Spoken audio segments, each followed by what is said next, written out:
Welcome po sa ating pong samahan po ng Guardians. Yan po ang ating headquarter.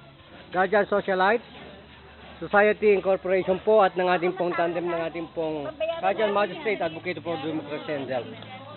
Dati po bang malabong-malabo ang mata? Malabo na itong mata Tutin po ninyo ngayon kung gaano po lalabo muli yan. Mas malinaw ito. Mas malinaw po yung walang... Oo. Oh, diyan po wala na kayong makita niyan. Nakita naman ako pero hindi na malinaw na malinaw. Ngayon po, yung normal. Ayan, nakikita ko ng maliliit. Ayan.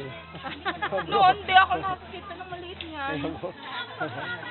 Hindi, wag ka na huwag salamin. Hindi, wag ako huwag salaming. Kami kayo mo sa kapitbahay sa lamin. Go, nabaliktad pala.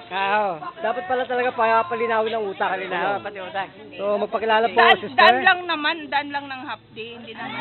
Konti lamang po. Matagal, kaunti lang. So, magpakilala po, ano po tunay na pangalan ng beauty natin? Yun pong pangalan. Ano daw pangalan mo? Akin? Lucila. Sila, ano po? Ison. Kailan po pa may pterygium? Matagal na po. Ba't hindi raw po inopera ng doktor? Kaya hindi po naman daw Hinog. hinupa. Diyos ko ha. Doktor, wag naman ganon. So, kailangan po lagyan natin ng pampakinis. Ito po yan.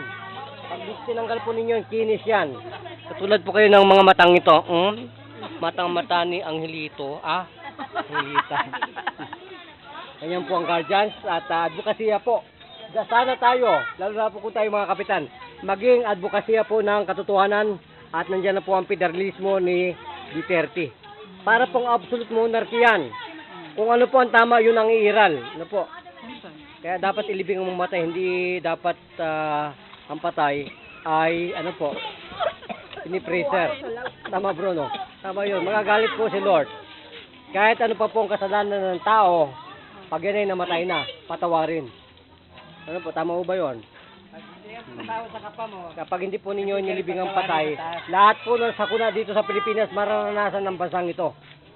Magiging salot ang isang bayan. Kung hatred po sa puso, ang lagi pong isipin natin ang katarantaduhan ng namayapang ito. Tao lamang po yan para patawarin. Hindi po yan Diyos para maging straight at banal. Tao yan. Yan si late Ferdinand Marcos. May tanong ako.